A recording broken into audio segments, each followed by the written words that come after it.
Ladies and gentlemen, welcome to the last session of the Indonesia Update for this year. My name's Neil McCulloch. I am, to my surprise, an employee of the Department of Foreign Affairs and other stuff. I'm not quite sure what message I should take from the fact that Hal Hill has put me in the last session of both days.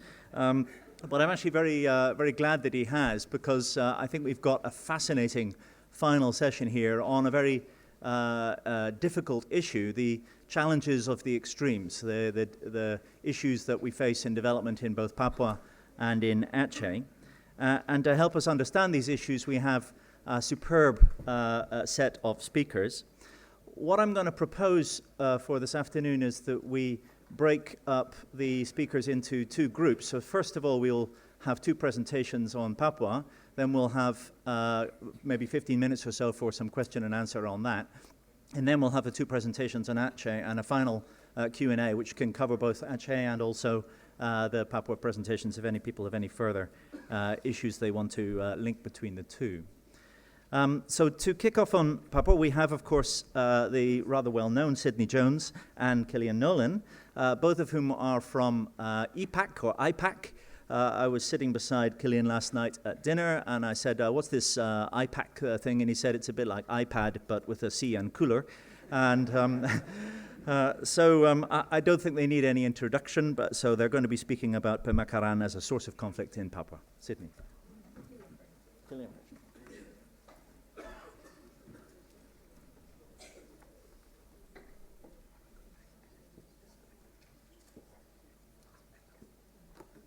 Good afternoon.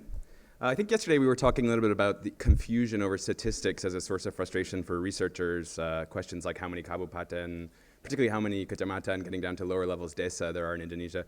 I think today in our presentation we're going to look at how some of that confusion is actually intentional. It's not just a frustration for researchers, but it's part of the problem with Pemekaran in Papua. We'll look at that over the course of the presentation. Just want to start out. Neil mentioned the question of extremes. Partly it's a geographic extreme in Papua, obviously, being at the far eastern end of Indonesia, but it's also the place with the most Pemekaran at kabupaten level in all of Indonesia. So here you have a map from 1999, and here you have the same map today. So we've gone from 10 kabupaten to 40 kabupaten.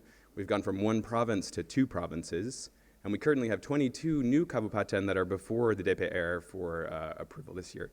Before we go on, I just want to call your attention to one kabupaten in particular, and this came up yesterday. That's Jaya Wijaya. It's the big Central Highlands kabupaten that's in the middle on the right. It stuck out yesterday in Yogi and Hal's presentation because it's one of the kabupaten induk, so the sort of along its original boundaries, that was in the top 10 poorest both in 1999 and today. So I think if yesterday we talked about how some of the results of Pemekaran might not be quite as bad as we expected from an economic growth perspective, I think in Papua that might be a little bit different. So what has the impact been of Pemekaran politically in Papua? It's created a more divided Papuan elite. It's created more local conflict, especially at the time of local elections, pilkadas. It's helped the rise of previously unrepresented suku, in part through the creation of those new kabupatens that are mapped a lot along suku lines. It's increased the importance of elected Papuans as a key group in any discussion on Papua's future, and we counted the number of elected officials at Bupati, Deputy Bupati, DPR Day and DPR Papua level, and it's just over 1,000 people. So that's actually a huge class of people. And it's also created a strengthened political role for the Central Highlands districts. People from Orang Gunung, as they're known, people from the Highlands who in the past may have felt that they were marginalized against coastal communities. So we'll look at all those in this presentation. First, let's just look at the very mechanics of Pemekaran, because I don't think we talked about that too much yesterday. How does Pemekaran happen? In Papua, it's regulated by 2 laws. The first is AusAID, which is the special autonomy law from 2001, which gave special autonomy to Papua. And that adds a special extra provision in Papua, which is agreement from the MRP, the Majelis Rakyat Papua, which is the Papuan People's Council, and is sort of the keystone, or was intended to be the keystone of special autonomy, and to sort of preserve both the cultural, customary, and sort of Papuanness of Papua. The rest of it's under Government Regulation 78/2007, which governs all Pemekaran in Indonesia. So you need to have at kabupaten level, this is at least 5 sub-districts called district in Papua. Satisfactory performance on a range of technical criteria, and that's usually put together by a team often academics who come up with basically a basis for why this kabupaten should exist. Often those are you sort of describe a utopian future for kabupaten that doesn't always ring true when you look at the actual facts. You also need the agreement of the governor, the DPRD, at the kabupaten level that you're sort of breaking away from, and the DPRP, which is what we call the DPR in Papua. A recommendation from Home Affairs Ministry, agreement from the Indonesian DPR, the national DPR, and presidential sign-off. But the one thing I want to highlight is that the sequence is quite variable. What we've seen with those 22 kabupaten that are currently before the Badan Legislasi of the Indonesian parliament is that sometimes they sort of skip some of the steps, particularly the full approval of Home Affairs Ministry, and try to get political pressure from parliament in order to move the process along. What are the incentives? The incentives seem to be higher in Papua in part because there's more money available. The DAU, that special allocation that comes from Jakarta, is bigger. You also have OTSIS funds. Papua does quite well on the DAU in part because of its relatively low Human Development Index ratings. Population also plays a role. It's important for people who are going to run for public office. It provides access to rents, as we've seen elsewhere. And it also has helped expand the authority and status of clans. As I mentioned, as those kabupaten break down into smaller and smaller units, often along clan lines, people are able to get more power, but also the status that comes with that. I also just want to highlight the incentives at village level, and that's called kampung in Papua. 860 new villages were created between 2011 and 2012. All of them receive 100 million rupiah a year under the RESPECT program, but many of them seem to likely fall short of the 750-person population requirement. So according to, again, national law, in Papua and eastern Indonesia, you only need to have 750 people to set up a village. It's pretty clear from the statistics that very few of these new villages are actually meeting that criteria. Just to look at that divided elite question, the biggest impact came from the 2003 decision by the Megawati administration to push forward with the division of Papua into 3 provinces. Now that's confusing because I said there were only 2. Only one succeeded in sort of being built, and that was Irian Jaya Barat, which has become Papua Barat.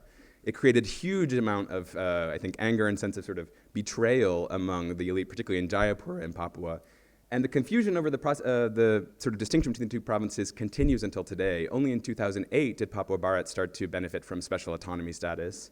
And in 2011, we had the splitting of the MRP that I mentioned earlier, that sort of cultural keystone, into one for Papua and one for Papua Barat. And that angered people further in Jayapura because they felt that this was sort of the one thing that they were holding on to that was keeping some spirit of special autonomy alive. Just briefly, I think it's also sort of driving in the future, in terms of future future division at province level, we see some of the effects of that divided elite. So there's one effort at the moment to build a Papua Selatan, which would be mainly Merauke and the areas of the south, where there's a lot of former transmigration sites. That's led by Johannes Gebze, who's the former Bupati of Merauke, who who no longer can run for Bupati again, and so is probably looking for another office. The other one is Papua Tengah. It didn't succeed in 2003, in main part because of very strong opposition, including in Timika, which would be the capital of that province. But we could see it develop in the future. I'm now going to hand over to Sidney for some local detail.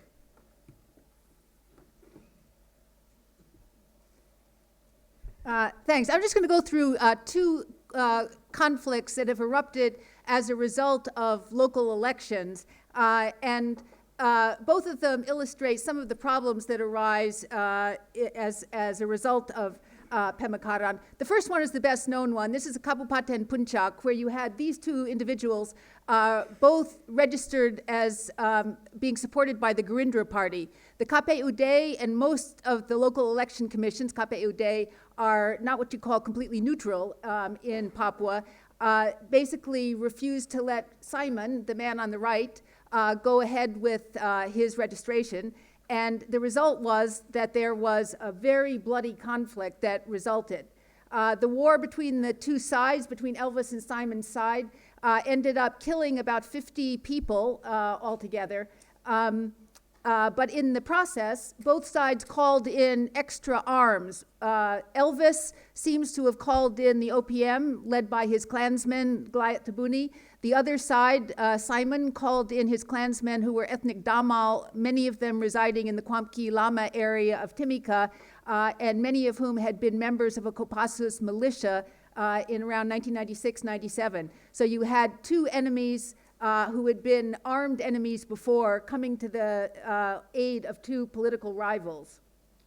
The compensation was extraordinary, and this again is we see with other election-related clan feuds in Papua. In this case, the settlement paid for by the district government was 17 billion rupiah with 300 million per victim. And you can see that this can become an incentive for future conflicts. It's already a business in Kuamki Lama, this area outside Timika. The election finally took place in February 2013. The election results were going to be announced on the 23rd of February. On the 21st, Goliath Tabuni and his men from the OPM kill 8 soldiers.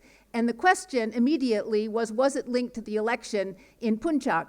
The police, who had some pretty good sources, say Elvis called in Goliath Tabuni and the OPM, hoping that disruption in Papua would delay the results of the election, and the victor, who was announced through the quick count, a man named Willem Wandek, would not be able to take office. Elvis said that he thought it was Willem, the victor, who called in the OPM. The OPM said, yes, indeed, they had done it, but it wasn't election related. However, it does look like Elvis was involved. In any case, the interesting thing was that neither of these two warring sides ended up winning the election. Now, the more interesting case in some ways is Nduga. This is a kabupaten that was created in 2008. And just take a look at some of these figures, because it shows that you just can't produce reliable statistics in Papua. The population, according to the 2010 census, was just over 79,000. It said there was a growth rate of 13.2. The number of eligible voters in 2009 was 35,134. This jumps 2 years later to 53,701. The number of ballots distributed was still only 3,600. However, all but 12 voters supposedly cast votes in the election. Then you have a coordination meeting to discuss the 2014 elections that was held in neighboring Wamena, and suddenly the population has gone from 79,000 to 194,142. These were data that came from both the KPU, the National Election Commission, based on Dalam Negeri data. So they decided, or the Bupati decided, that since they had so many people that they didn't know about, they would raise the number of sub-districts, called district, from 8 to 32, and they would raise the number of villages from 32 to 211, and the number of eligible voters would rise from 53,000 to 119,000. The DPRD objected to this, saying there was no way these statistics were accurate, and in the course of the discussion between the DPRD and the Bupati, one of the allies of the Bupati was stabbed to death, and what you got was war between the DPRD and the Bupati.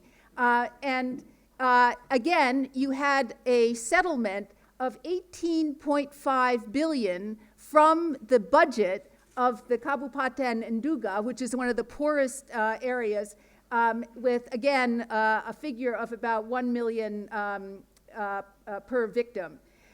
And as a result of the reconciliation meeting, they decided to negotiate the population. So instead of having any facts, they decided that, in fact, the population was 79,000 after all. Turn it back to...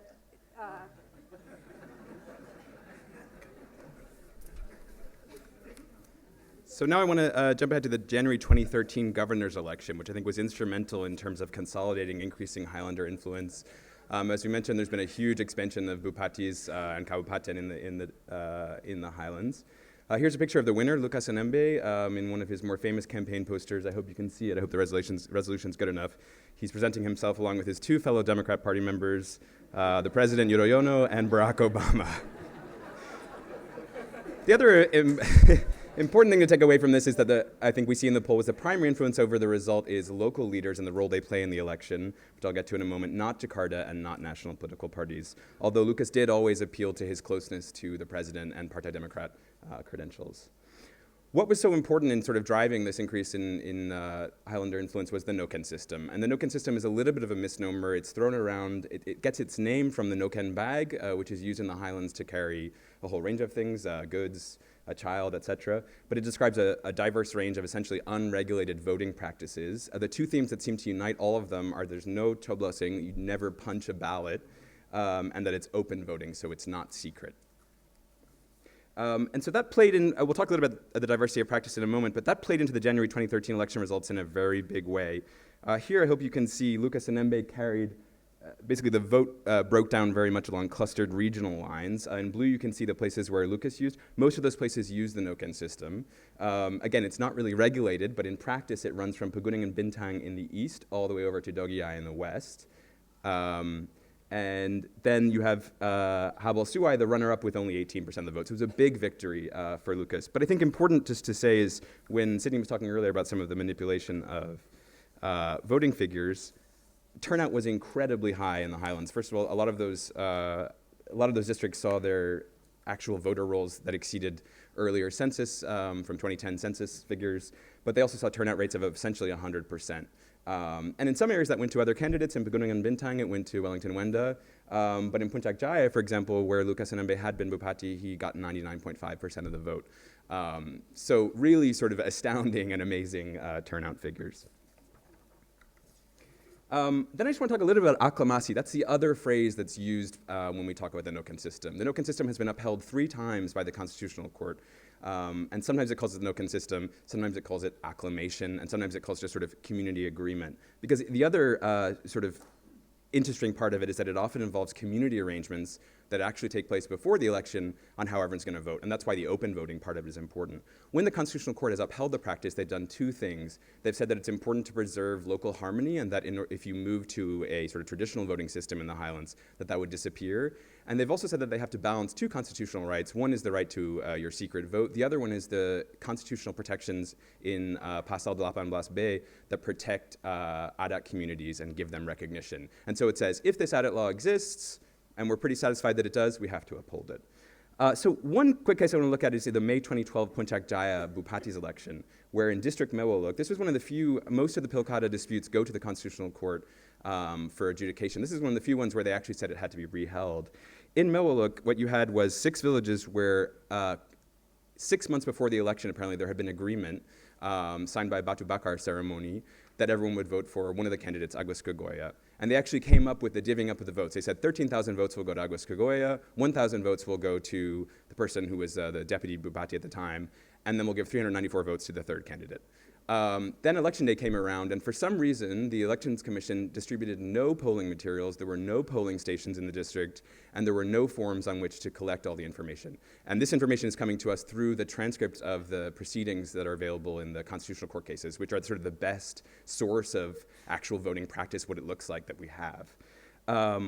Then there seemed to be some disagreement. One of the community leaders came forward and said, we know how we're going to divvy up the votes. Let's just write down 13,000 for the guy we picked out, etc.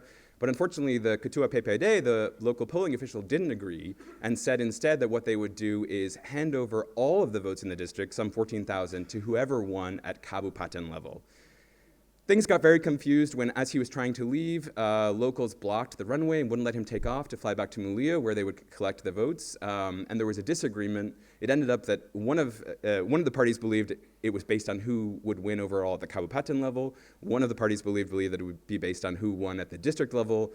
And then you had a very, very tense time in Mulia where thousands of people gathered in front of the local elections commission office, and the Kapolres, the local head of the police, decided that the elections commission had to be evacuated to Biak, where it could actually carry out the voting.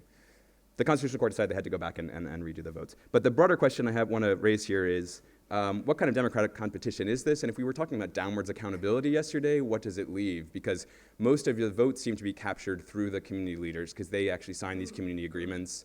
There's some level of consensus involved. Again, it's hard to get a very comprehensive sense of how this works. But it does seem that sort of if you capture the community leader, you've captured the entire community. And the numbers are bigger every year. Quickly, some solutions to the problems that we've seen thrown up by Pemekaran-driven electoral conflicts. We argue in the paper that the answer is not to end direct local elections. And there's a real sense that sort of Papua elections have been more complicated than elsewhere, so it's the first place that they should go. This is something that Papuans say. It's also something that you hear in Jakarta. We would suggest instead there should be improved efforts to clean up the voter lists, gather more accurate population figures, stepped up oversight of provincial and local elections commissions, eliminating the Noken system under the understanding that it is contradictory with national law, enforcing the criteria for Pemekaran more seriously, and changing the incentive structure that makes the creation of new units so financially rewarding. Finally, I just want to zoom out a little bit and talk about what the impact of Pemekaran has been on Jakarta-Papua relations. And there's two areas I want to look at there. One is dialogue, which is the general sort of idea that there should be either constructive communication, in the phrase that the central government in Jakarta generally prefers, or dialogue between Jakarta and Papua on a range of different grievances and sort of governance issues. And I think one of the questions here is whether this increased number of elected local officials, which has grown so much over the past 13 years, will include people who are better able to bridge between Jakarta's concerns and more radical audiences at home. And we've seen that a little bit already in statements that the governor has made in terms of reaching out to saudara in the mountains, sort of vague references to the OPM, efforts by members of the DPRP to go up into the highlands and sort of talk to people about what needs to be done. That's, I think, an open question. The other thing is that Pemekaran has always been in tension with special autonomy. Special autonomy tried to actually, in some ways, was looking to create a stronger provincial administration at the same time that decentralization across the country was handing power to kabupatens. And so the more of that happens at the same time that special autonomy implementation remains stalled, the more dysfunctional system you have in Papua. So at the moment, there are discussions about special autonomy plus some kind of revision to special autonomy, or just working harder to implement the special autonomy that already exists. And I think what's clear is that this cannot take place without some kind of conversation about what the long-term plan for Pemekaran is. Thanks very much. That's our website.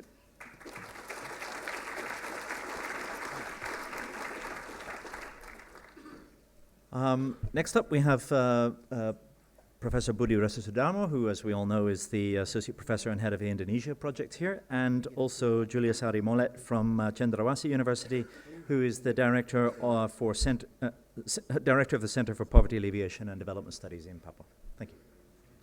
Thank you. Ladies and gentlemen, it's always been a challenge if you talk after the political people person, particularly after Sidney Jones. Well, that is also a good thing since she will wake you up. Yeah. But after that, then whatever I'm going to say seems to be boring. Yeah, but no, it's actually me, not Julius. Yeah. Before I start my presentation, I would like to thank several people that come very far to attend this conference. Pak Ruben Magay, he is the DPR member from Papua. Pak Freddy Mollet, staff of Bapeda. Pak Otto from West Papua, and Pak Firman also from West Papua. And there are also a group from Eastern Indonesia that come over here, organized by the Ministry of Home Affairs. I and Indonesia project, very thankful for this, for your effort to come over here. And mohon maaf kalau fasilitasnya kurang baik ya. Di sini, for example, kemarin ruangan ini sangat dingin. I do try to ask people to turn on the heater, but they said, no, we cannot turn on because it has to be turned on by the center. So I wish ANU learned about decentralization. It's much simpler for us, actually. Yeah. But on the other hand, although the facility is not so good, don't be discouraged because Pak Halhil, dia banyak punya wine. So silahkan datang ke kamar dia. You can enjoy the wine over there. Yeah? All right, so thanks Hal for the opportunity, and I would like to thank Pak Julius to be willing to be in these teams, and it won't be possible for me without Pak Julius and Pak Hans Kaiwai. Both are faculty member from Cendrawasih University who know much more than me, and also my student Umbura Kuraya. They're helping me putting together all these challenging statistics. So what we are going to give is just a broad brush what has been happening in Papua after the special autonomy, which is requested by Halhil. It won't be that detailed, I'm sorry, and it won't be deep enough. Really sorry about that, but hopefully this can give a big picture of what has been happening. So here is the map of Papua. Two main important things that are happening, which is in the special implementation of special autonomy law in 2001 and the provincial split in 2003. So summary of what we are going to present to you is the following. If we look at both combined Papua and West Papua, the original Papua, from for a relative long-term period of time, development in this island is progressing in terms of their GDP.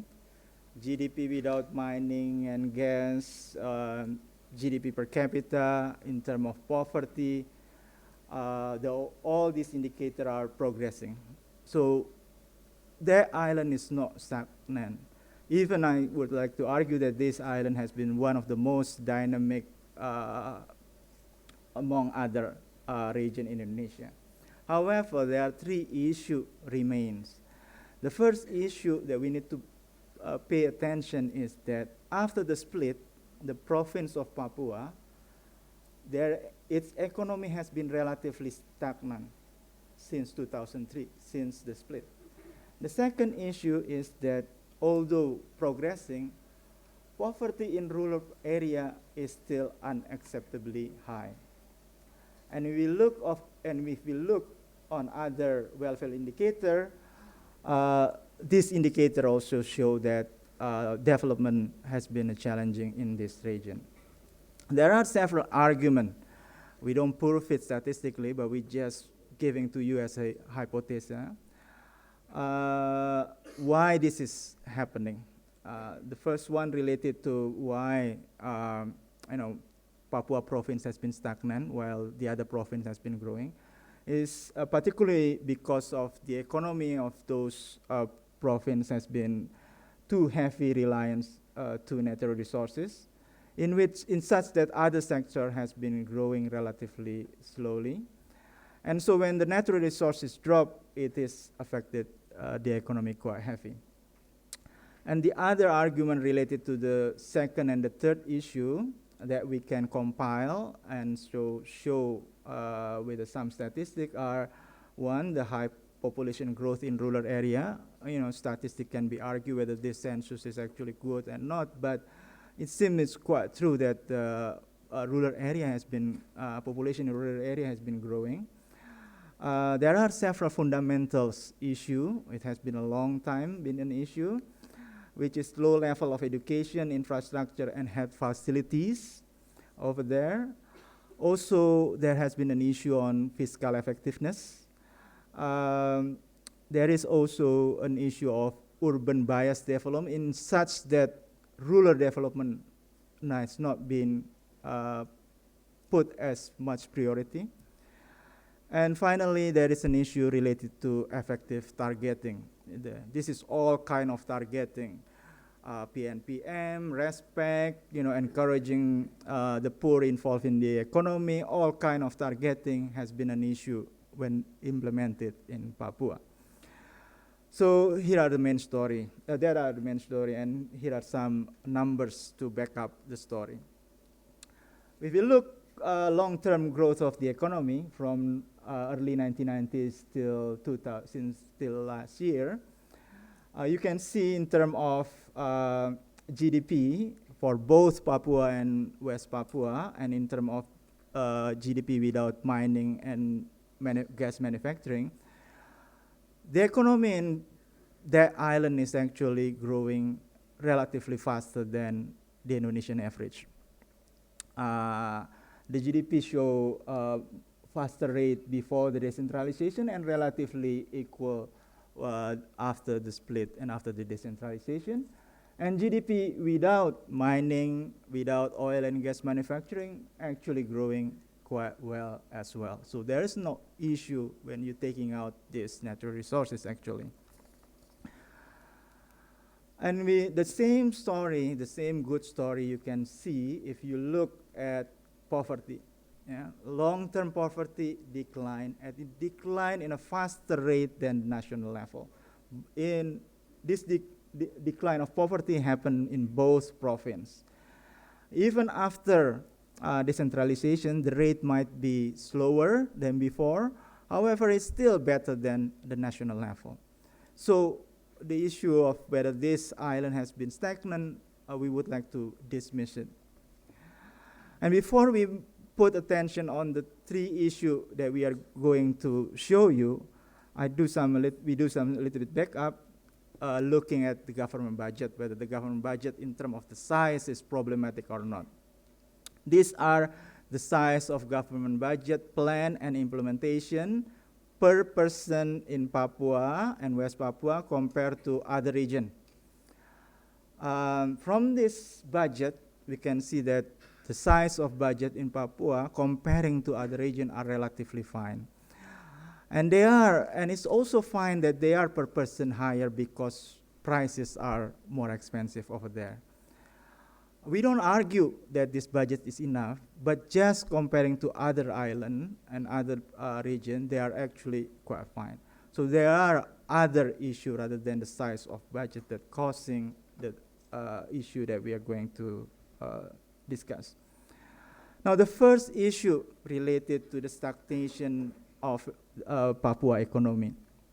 After the split, you can see that all growth are actually happening in West Papua. This is in terms of GDP and GDP per capita.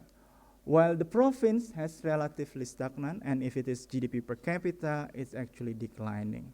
So we're trying to argue what happened over there, why this is happening.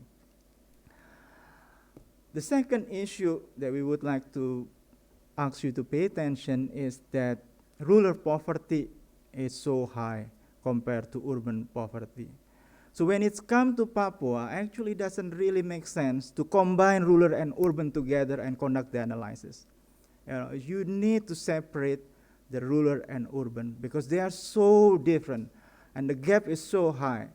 In the urban area, it doesn't seem to be there is a problem, but it doesn't seem to be a big issue because the poverty level in urban Papua has been relatively lower than those in other cities in Indonesia. However, poverty in rural area is so high. It's more than twice the national level, even in 2012. So this is focusing on the issue of rural poverty in Papua is actually quite rather important. Now, if you look at other welfare indicator, we just choose health in this case. The rate of TB, this one, TB, and malaria, the second one, you can see that West Papua and Papua has the highest rates. It's much higher than any other region. The cumulative AIDS case, this one, the cumulative AIDS case, it is much higher than other region. However, child mortality rate per capita, remember there is some people say that there is an issue on census, but if deviation is still about 20 to 30%, child mortality in Papua has been actually quite relatively comparable. So the main message is that this health indicator and other welfare indicator, basically there's a big challenge, but if you look at the child mortality, there's some hope that good things could be progressing better. Now, I will go to the main reason why West Papua growing very fast and Papua relatively stagnant. We would like to argue that this is because of the structure of the economy of those two provinces. They are basically heavy reliance on natural resource industry.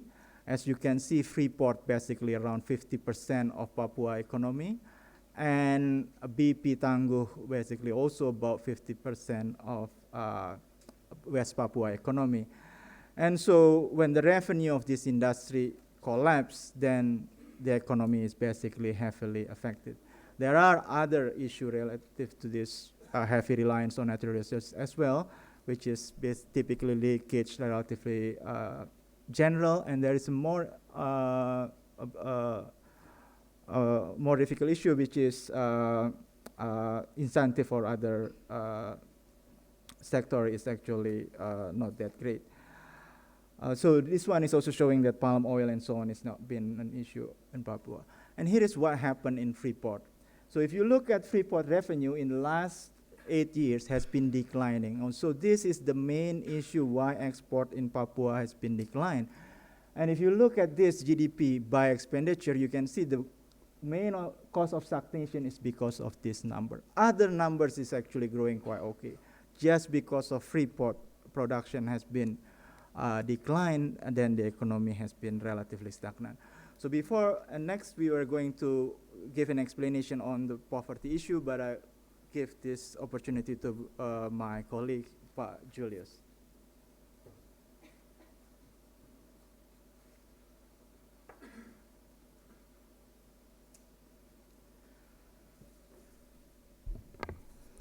Thank you so much, Pak Budy. Thank you so much, Pak Prof. Here to invite me to this conference. I think it's interesting to me, and I'm happy here. As Pak Budy said, it's actually even if Papua poverty line declined from 2000 until 2012, but this remain high compared to other part of Indonesia. And there are several cases cause of poverty remain high in Papua. The first is related to education.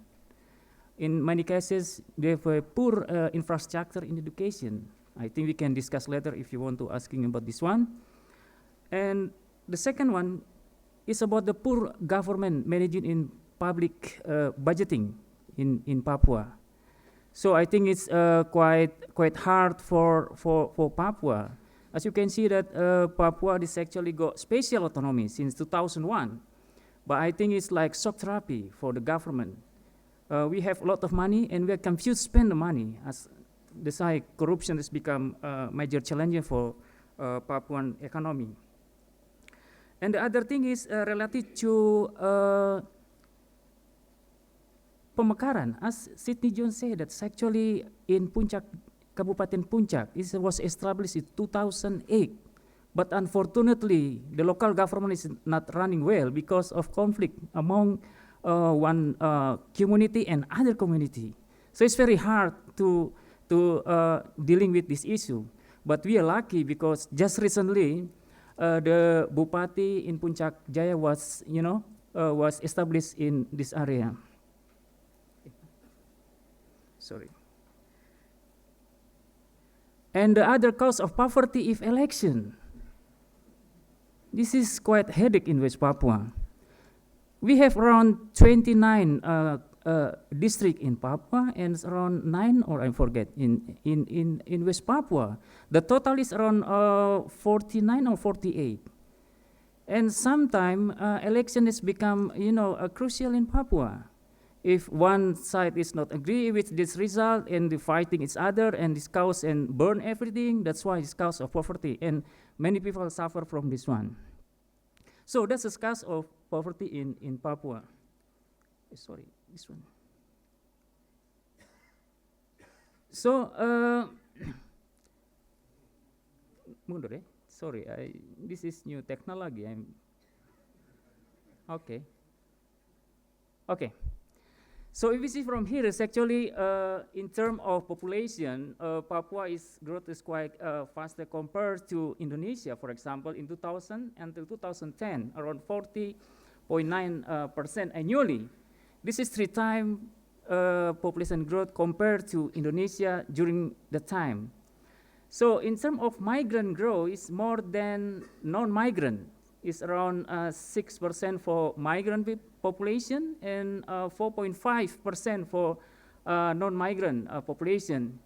And around 22% of the migrant population in 2010 is quite significant here. If we split become area, you can see from here it's actually rural population is grow faster, around 5% compared in the urban area is just 4.5%.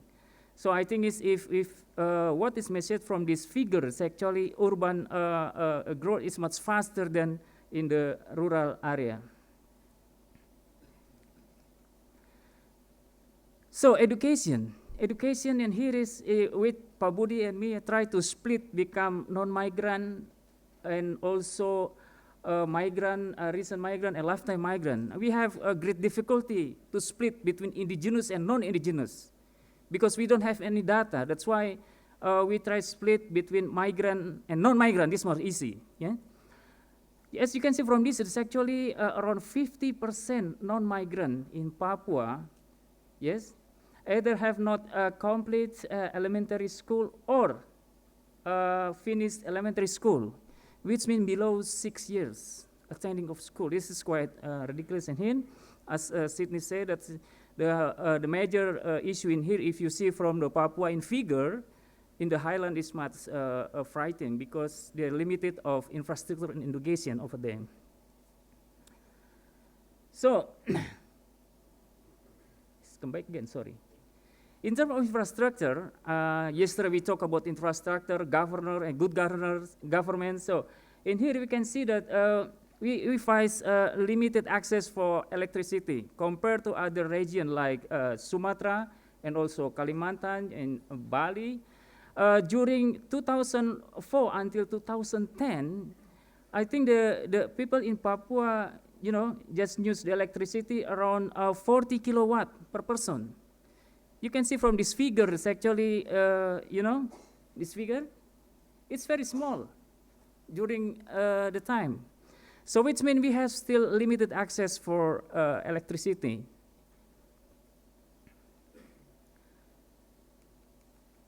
And in terms of budget spending, 1 minute, I'm sorry. It's very quick. Okay, in terms of 1 minute, okay, I try to skip this one. Anyway, if you can see from this figure, it's actually Papuan local government spend on their general budget. As you can see from here, is relative high compared to Indonesia, around 50%, and Indonesia is 30%. But however, you can see from this figure also, but the local government is not spent properly in 4 key sectors. Particularly for education, around 30%. That's actually, according to our law, is 30%. And also in West Papua, it's around 10%. And health, can you say in here is just 5%. That's actually, we have to spend around 15 or 20% for health. And we also have social protection for Papuans. The budget that local government provide is 2%. Sorry. So the growth in urban area in West Papua or Papua is not balanced. In some area like in Jayapura, in Kota Jayapura, in Kabupaten Jayapura, and also Sorong and Kabupaten Sorong, and Morocco is faster than other part in district in Papua. This is because of the access and also the business sector is grow in this area. So in terms of distribution of growth expenditure, as you can see from this, the pattern is quite similar in Indonesia, which means the certain people have rich people, but in certain group it's very poor. So in terms of, you know, Papua born and non-Papua born, as you can see from here, it's actually non-Papua born is much higher in terms of expenditure, which means it's more closely to the rich group of people in Papua. So the final remark, I think the first, I think we have, you know, we have to reduction relation on the natural resources. And I believe Pak Budy and me agree that this actually we promote local economic development, particularly in the agriculture sector, is more important for Papua. And also we have to control, to control the need of growth of population in the rural area, and we also put some budget for education and health, and also our fiscal, we focus on rural area, and the last thing, we have affirmative action policy. But we can improve the Papuan people in affirmative policy, but we have to control. Well, I mean, if don't forget about the competitiveness. Thank you so much.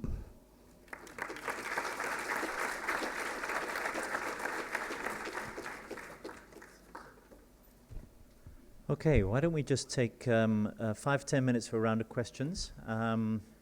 I'll take the lady in the center, gentleman at the back, and the other gentleman at the back. Yes, please. Yeah. If you could introduce yourself when you speak, thanks. Sri from Monash. I want to ask you about the genders analysis in this perspective, because I found the data that especially in Papua, there is a lot of violence against women, and then they now blame about the decentralizations give impact to the violence against women. How do you think about these issues? Thank you. Gentleman at the back. Ya, terima kasih. Nanti ada penterjemahan, nanti terjemahkan. Saya bicara sebagai anggota DPR, bukan sebagai pemerintah eksekutif. Apa yang sudah dipaparkan, memang itu yang sudah terjadi. Tetapi saya mau katakan sebagai fungsi pengawas dalam praktek pemerintahan dari sisi regulasi, Undang-Undang 21 tahun 2001 tidak secara maksimal berjalan. Kenapa? Pemekaran Provinsi Papua Barat tidak memenuhi Undang-Undang Nomor 21 tahun 2001 Pasal 78. Bagaimana usul Pemekaran melalui MRP dan DPRP. Lalu Papua Barat itu sampai hari ini tidak ada undang-undang tentang pemekaran. Ini aneh di seluruh Indonesia. Kemudian yang berikut adalah MRP menjadi 2. Jadi yang berikut adalah pemekaran yang dilakukan antara tingkat kabupaten juga tidak melalui prosedur ini. Kemudian perimbangan keuangan dari perpajakan di pasal 33 Undang-Undang Nomor 21 tahun 2001 atau perubahan 35 2008. Pasal 33 di situ jelas perimbangan keuangan, masalah perpajakan, pertambangan 80%. Di Indonesia ada 4 provinsi, Aceh, DKI Jakarta, DKI Jogja, dan Papua.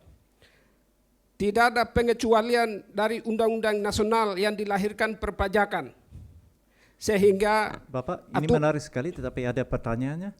Pertanyaannya, pemerintah tidak konsekuen melaksanakan undang-undang sehingga pemerintahan Papua tidak berjalan di bawah fungsi kontrol pemerintah pusat maupun pemerintah daerah. Di situ hanya mereka mempergunakan kelompok oportunis untuk melanjutkan pemekaran. Akhirnya pemerintahan Papua tidak secara konsisten berjalan benar dan menjadi masyarakat di bawah yang korban. Terima kasih. Thank you very much. Yeah. And there was a third question. Do you understand the question, or do I have to interpret on behalf of Pak Ruben? No? It might be helpful if you can give a brief summary in English Yes, for those who are not so versed in basically English. what Pak Ruben But was very brief. saying is the inconsistency of the implementation of law number 21 of 2001 is the main cause why the governance in Papua or bad condition in Papua always remains and perpetuate, and the major impact is the community. Yeah. Thank you. There was a Yes. question at the back. Just brief questions. Thank you very much. I would like to ask Pak Budy. It's really interesting presentation, but given the data in the presentation, I got the sense that the problem in Papua is more on social issues rather than the economic issues. In that case, how do you suggest from socio-economic perspective to tackle it down? Thank you. Okay, thank you. Who wants to go first? Budy, do you want to?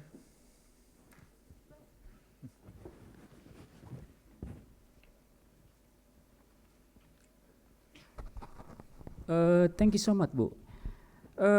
Why is the issue gender has become crucial in Papua? This is because of the issue of traditional political structure in Papua is not recognize women in their institution. In some area like in the highland, it still happen. My research, my dissertation for PhD is about female labor for participation and economic development in West Papua. And I found that actually women left behind than men. Compared in the coastal area and the rural, in the coastal and the highland area, there is difference. In the coastal area, because they are mixed with a migrant, so they can, the behavior is quite like a migrant, like competition, something like this one. But in the highland area, because of they exclude in the traditional political structure like adat, so this is hard to women over there. The only way we can take this kind of issue, bring some kid here, a girl, and study in Jayapura. Because as you're aware, that's actually cultural background in highland area. Women have to look after the kids. Women have to look after the field, working in the garden, grow potatoes, and also some cucumber, and also some banana also. And what happened in here, after that they sell the produce, and the money they give to their husband. We are lucky if husband wise, they can give to the wife again. But it's not, perhaps it's different story. That's why I think the cause of gender issue in Papua is related to the issue of, traditional political culture in Papua. Thank you. Hi, I think Pak Ruben is absolutely right that I think there's no question but that the division of Papua in 2003 was absolutely illegal. I think the creation of the second MRP was also illegal according to existing law at the time. I think it's important to recognize that the division in 2003 was still the after effect of East Timor, and I think that there was a belief that a divide and rule tactic would lessen separatist and Papuan nationalist sentiment. I think now that impetus has changed, and the impetus for Pemekaran today is coming much more from local elites than it is from top down. Just one quick comment on the question of violence against women. I don't think we have data on whether domestic violence has worsened with Pemekaran or not, but it's worth looking at this national violence monitoring system that was originally set up by the World Bank and is now under Menko Kesra. If you look at violence in Papua more generally, it's one of the most violent provinces in Indonesia, and separatist violence accounts for only about 12% of that. Domestic violence is high, land violence is high, inter-clan violence is high, election-related violence is high.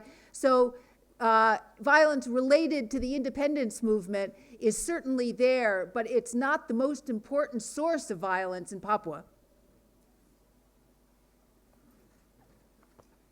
So, ladies and gentlemen, what I propose we do is that we move on to the two presentations on Aceh, and then we can have an extended session for question and answer at the end on both Papua and on Aceh, if that's all right. So, can I invite you to thank our Papua speakers in Papua?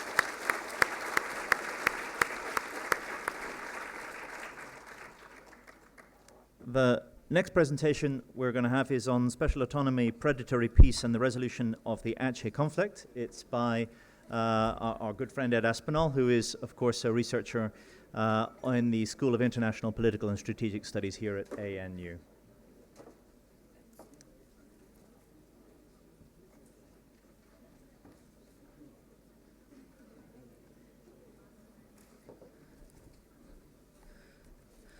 Okay, thank you.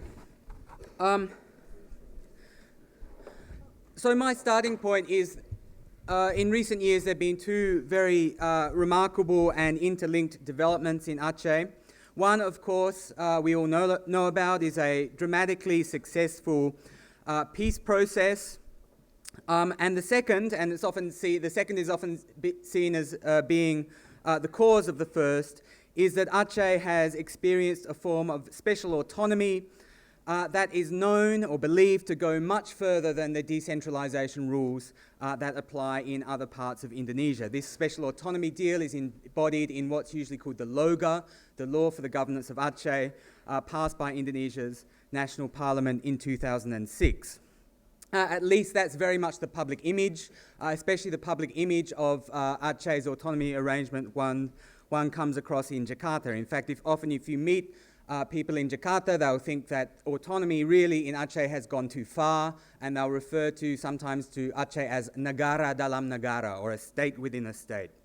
Now, I want to argue in this paper, or I do argue in the written version of the paper at least, that in many respects there's actually a lot less to special autonomy in Aceh than meets the eye, at least so far. As we'll see, many of the major items of special autonomy are yet to be implemented. To a large extent, the special autonomy arrangements under the 2006 law either don't go much further than what Aceh already had in a 2001 special autonomy law, or indeed they don't go much further than what is available elsewhere in Indonesia.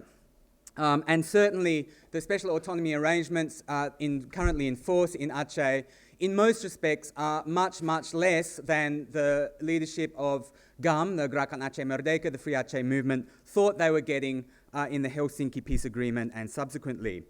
Except, and this is the key point in the paper, except in two crucial respects. And these two crucial respects really are critical for explaining the durability of peace in Aceh.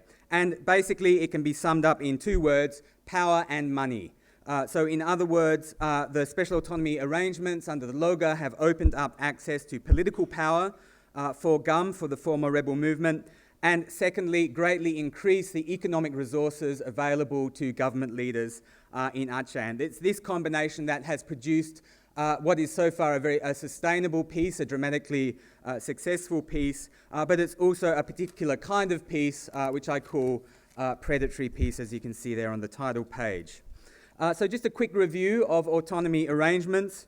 So almost since the time the Suharto regime ended, there have been actors, far-sighted actors in the political elite in Jakarta who've realized that in order to resolve the conflict, the long-running conflict in Aceh, Aceh would need to be given autonomy arrangements that recognized what has been recognized, in fact, since the 1950s, Aceh's status as a special territory within Indonesia.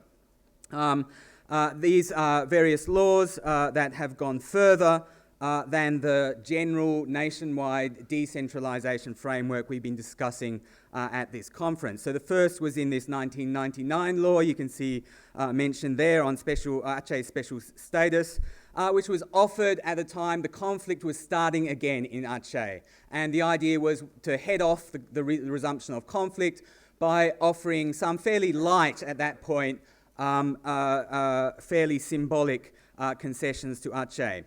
By 2001, when the second law was passed, the Special Autonomy Law, which had that counterpart in Aceh, in Papua we've just been talking about, the conflict was by now already back in full swing, and as well as trying to offer concessions to the Acehese population in general, there was also a goal in this law to try and undercut popular support for GAM, in particular by making Sharia implementation an important part of this law.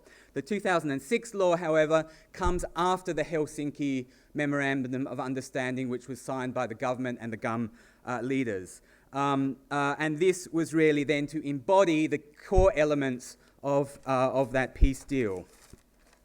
Now, if we just look at these, and I've really only summarized a few of the main elements of the law here, of these various laws, and just to make it clear, the parts which are highlighted in red are parts that were not implemented either by the time the law lapsed, in the case of the 2001 law, or which have still to be implemented, which is something I'll explain in a minute. So there are basically four categories of provisions we see. Firstly, we have these elements of kind of cultural recognition or religious recognition of Aceh's religious distinctiveness, in particular the whole apparatus for Sharia law enforcement and implementation. This is a very important part of the special autonomy package in Aceh, but it doesn't explain why the peace deal has held since 2005, because this was an equally important part of the 2001 law, which GAM rejected at that time. Second set of provisions we see are increased revenues, and the Jakarta government has twice been very generous in this regard, giving both Aceh a greater share of oil and gas revenues, and also something I'll talk about a bit more in a minute, a greater share of the dana alokasi umum, the general revenues. Thirdly, and these only really start to come in force from 2006, are provisions that allowed the former rebel movement of GUM to compete in elections and to take power locally at both the provincial and the district level. Both direct elections, of course, by now everywhere in Indonesia has pilkada, so this is not so important. But the real deal breaker in the Helsinki Peace Agreement in 2005 was that Aceh would be the only part of Indonesia where local political parties could contest for legislative seats at the provincial and the district levels. This was really the deal breaker in Helsinki. Without that provision, it's unlikely the peace deal, the MOU, would have been agreed to. And fourthly, we have a whole area of additional powers or authorities that are granted to Aceh, but as I'll explain in a moment, these have largely not yet been implemented. Now, when GUM people signed the Memorandum of Understanding in 2005, they refused to use the term special autonomy, and in fact they still refuse to use that term by and large. They prefer the term self-government, and they have in mind a very wide-ranging form of self-government. They point to the Åland Islands in Finland and Hong Kong within China, and their key phrase for them is this article of the Helsinki Memorandum of Understanding. And the key section in there is that Aceh, for them, will have authority in all fields of government except for those 6 items which are named there. And the GUM people imagined this, and they still imagine this as providing to Aceh an almost unfettered degree of autonomy in those areas. But of course, most of us, I think, would immediately recognise that the wording there is almost identical to the wording we find in Indonesia's 1999 decentralisation legislation. And we know from experience throughout Indonesia that, of course, that wording doesn't prohibit the central government from enacting legislation on mining, on forestry, on a lot of areas, many areas, unlimited range of areas that are not covered by that exclusion. And this is one of the continuing sources of continuing misunderstanding between the two sides. Moreover, when the LOGA, the Law for the Governance of Aceh, was negotiated through the DPR in 2006, many safeguards or limitations on the degree of autonomy that would be granted to Aceh were built into the wording of this law. For example, just to run through these briefly, Article 7.2 of the law not only reserves those 6 named items from the previous phrase to the central government, but also says that, quote, government functions of a national character will also remain with the central government. Doesn't define what those are. Frequently within the law, a power is granted to Aceh, but then is modified by the phrase in accordance with regulations and laws. So in other words, a grant of power is made, but then it will be exercised in accordance with the laws and regulations that apply everywhere else in Indonesia. So in other words, it doesn't really have any effect. That phrase, by my count, occurs 49 times in the LOGA.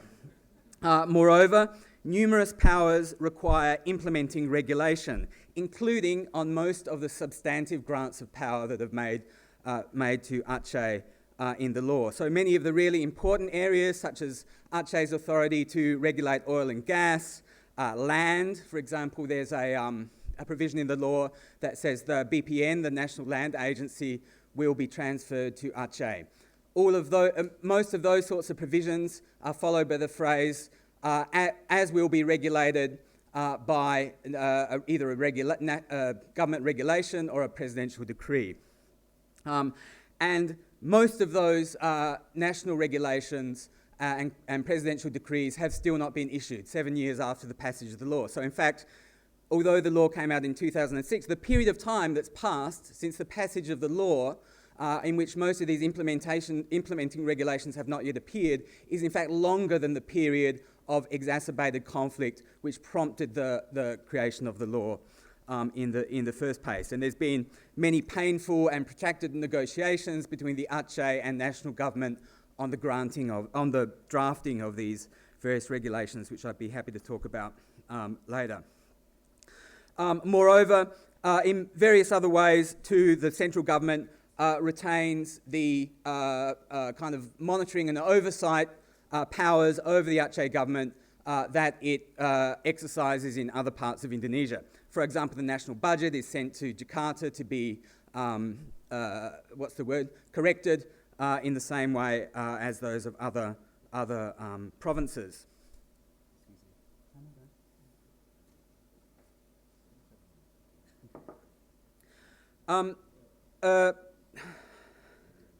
Now, I'm not saying necessarily that this is a bad thing. So, for example, we have had government intervention from the central government in quite an appropriate manner, I think, at particular times when the Aceh budget has contained rather dubious provisions. But nevertheless, the point remains that in many ways the autonomy arrangements do fall very far short of what the Gerakan Aceh Merdeka, what the GUM people thought, believed they were signing up to in 2005. And in fact, in many areas of governance, it also means, in most respects up to now, Aceh is in fact governed by pretty much the same legal regime as operates throughout Indonesia. So in areas like forestry, mining and so on, we're basically talking about the same regulatory framework as exists elsewhere. So if that's the case, if it's in most areas, Aceh is still governed in the same way as other parts of Indonesia, how is it that this special autonomy arrangement has contributed to peace that's been so long-lasting so far? And the key is therefore that these laws do in fact make Aceh different in three critical respects, I think. The first I've already mentioned is Islamic law, Sharia. That's not so important for the peace deal because it was already enforced before 2005. But there are two other areas which are very important indeed. The first is money. So I mentioned already that there's the migas, these increased revenues from natural gas and oil. But the other really important provision and very generous provision that was put into the 2006 law is that Aceh gets an additional allocation of dana alokasi umum. 2% of national DAU funds for 15 years, then an additional 1% for an additional 5 years. So the World Bank estimated this will amount to about $7.9 billion over that 20-year period, which is more than the total losses caused by 30 years of conflict in Aceh. In 2008, for example, this boosted provincial revenues by about $300 million just in that 1 year.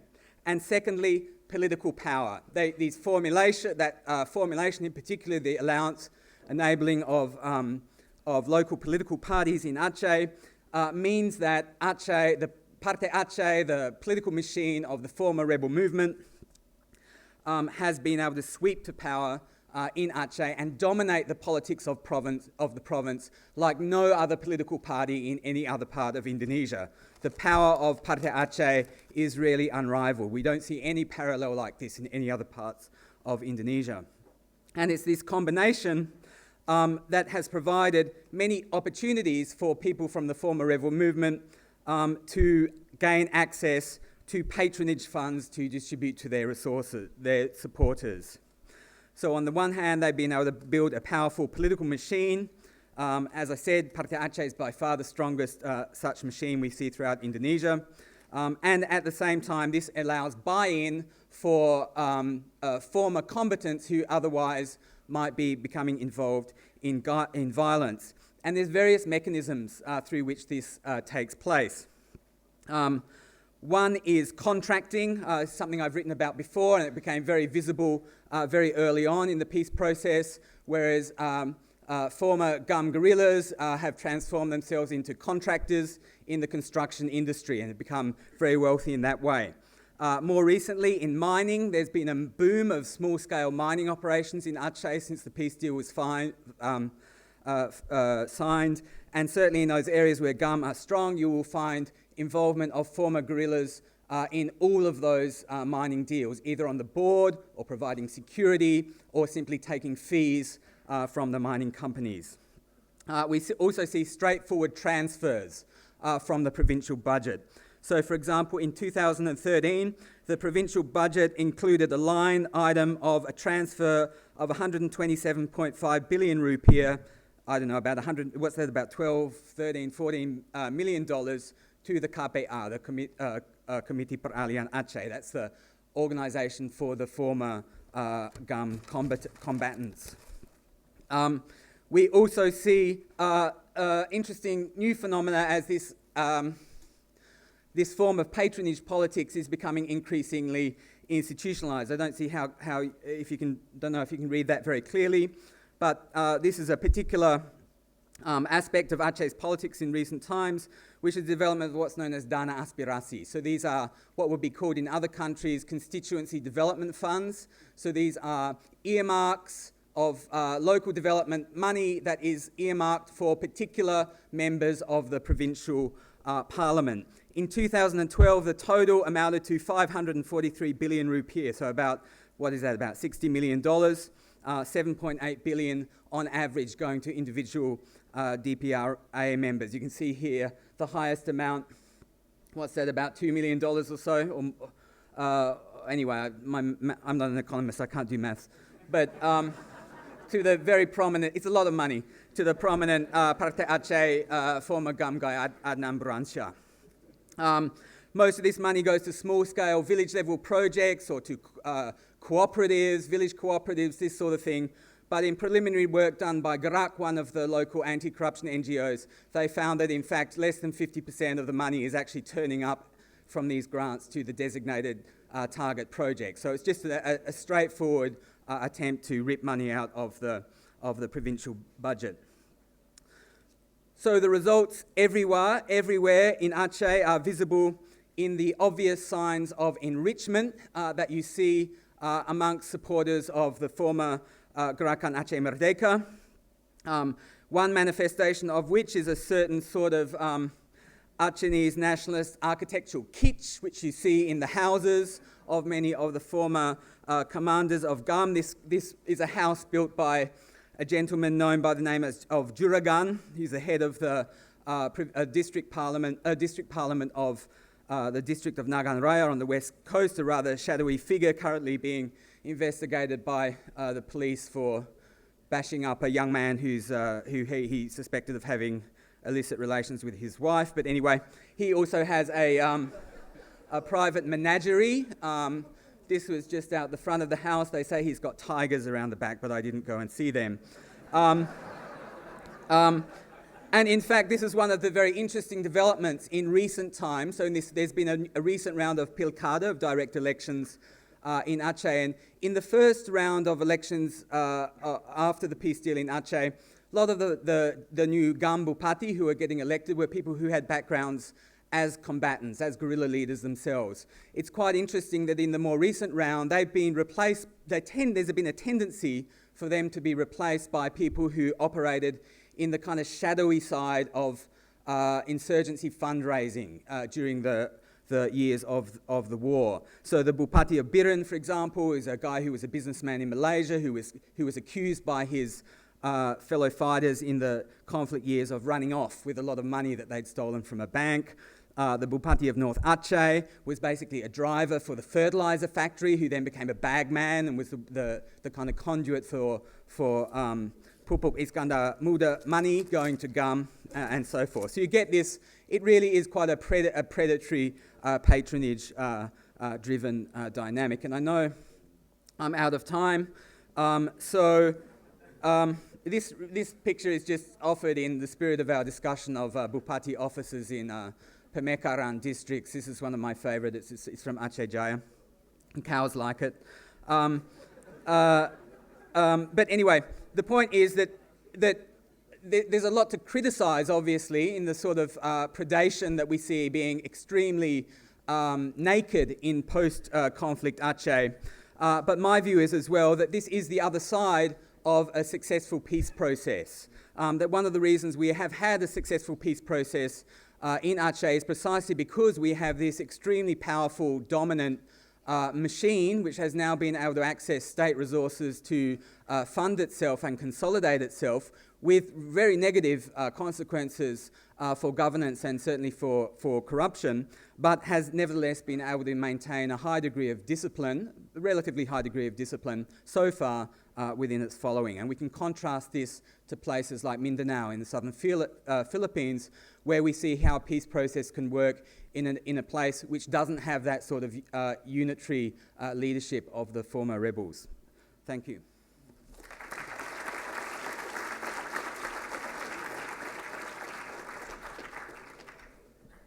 Excellent. Ed wins the prize for the first person who's managed to get tigers into their talk. The next presentation's on Aceh's economy, prospects for revival after disaster and war. It will be given by Henry Sandy, otherwise known as Peter McCawley, who I think needs no introduction. Peter.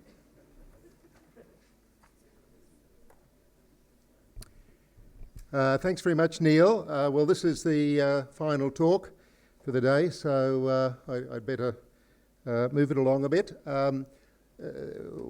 My presentation is a sort of traditional survey of recent developments for the Bulletin of Indonesian Economic Studies, but of Aceh over a 10-year period. I'm really just trying to look at some of the highlights of the development challenges as I see them in Aceh, looking into the past and looking ahead. Why Aceh? Why am I interested in Aceh? I've been interested in Aceh now for a number of years. I'm interested because Aceh is clearly a long-standing problem. We've had lots of problems of development, both political development, economic development, and so on in Aceh for a long time, and it's important to see what we can do about it. As a development economist, I wanted to see what we can do about it. Second, Indonesia clearly has problems at the periphery. We've had our discussion of Papua, but there are other problems in other parts of the periphery, and Aceh is at the west end. So as a case study of issues at the periphery, it's interesting. Third, there are two important case studies looking back at the history of Aceh. There was the response to the disaster, and second, there was the Helsinki Peace Accord, which Ed has just discussed. These two episodes are quite important in the global development literature. The response to the peace program and the estimates of expenditure vary from time to time, but we're looking at something like $7 to $8 billion. Taken, if that is looked at as one single aid program, and in many ways, of course, it wasn't, it was many small aid programs, but as a major international response, it is one of the largest international responses as a single aid project in the history of development cooperation around the world with respect to a disaster. And so it's an interesting case study. Was it successful? Was it successful in what sense? Was it successful? And also, of course, the peacekeeping issues are of interest to the international global community, and there's a separate set of literature about that. And fourth, finally, I am continuing to puzzle, I guess like many of us, about what we do about poverty in daerah terpencil in Indonesia. Of course, poverty overall in Indonesia, but in the poorer parts of Indonesia, out in Nusa Tenggara Timur, in Papua, in Aceh, and lots of the distant areas, often they are rural areas. The development process overall seems to be going well, but we seem to be having troubles reaching out, and so I'm interested in it from that point of view as well. The aim of my discussion today is to just first of all look at the past a little bit, to do a stock take of how things look today, and then to very, very briefly consider what we might do about development in the period ahead. And I've got my eye, having just worked in Bappenas for 2 years, I've got my eye on the 5-year development plan that is coming up between 2015 and 2019. So here we are, first of all, history and the 2005 turning point. Well, a little bit of history. Most of you will be familiar with this. Aceh has clearly had a very difficult, really, 30 years from 75 to 2005. I mean, this is a long period. It's a very troubled province over a very long period, and so it's not surprising that a lot of progress was not made during that period. In 76, there was the Declaration of Independence by Hassan Detiro. There were problems that came and went, and finally Suharto took fairly tough action and declared a daerah operasi militer, the DOM in 1989. In 1989, and conflict then of course followed, in 1989 the DOM was withdrawn. After Suharto resigned, Habibie moved quickly to withdraw it. There was a period of coming and going then. There were attempts to, I suppose, bridge the gap with Aceh, but in 2001 the Indonesian cabinet was formally declared from Jakarta a separatist movement. So this was a fairly serious step, so we can see that things were not going well.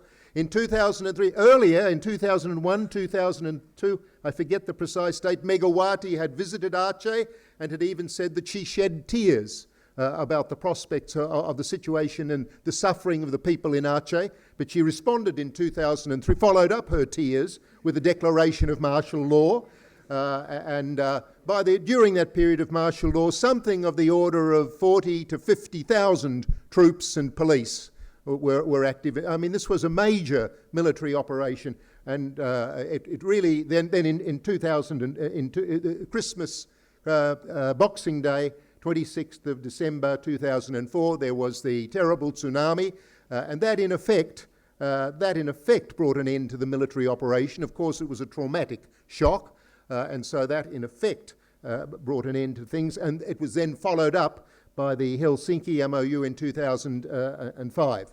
This was the next two steps that I just noticed there. In 2007, Irwandi Yusuf, who was a GAM leader, became governor, followed up most recently last year by Zaini Abdullah. So in a sense, I suppose you could argue, and here I'm agreeing with Ed Aspinall, that there has now, having lost or at least fought to a draw on the battlefield, GAM have now made significant gains in the military area.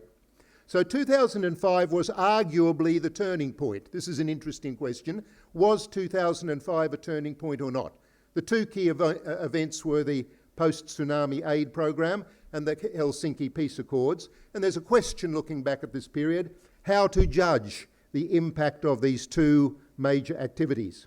And I'd say there's one issue that that occurs to me when I think about this. It's really not yet clear. What are we now? We're 2013. I think it's still not yet clear whether 2005 was really a turning point or not. In what sense was a turning point, and what was it?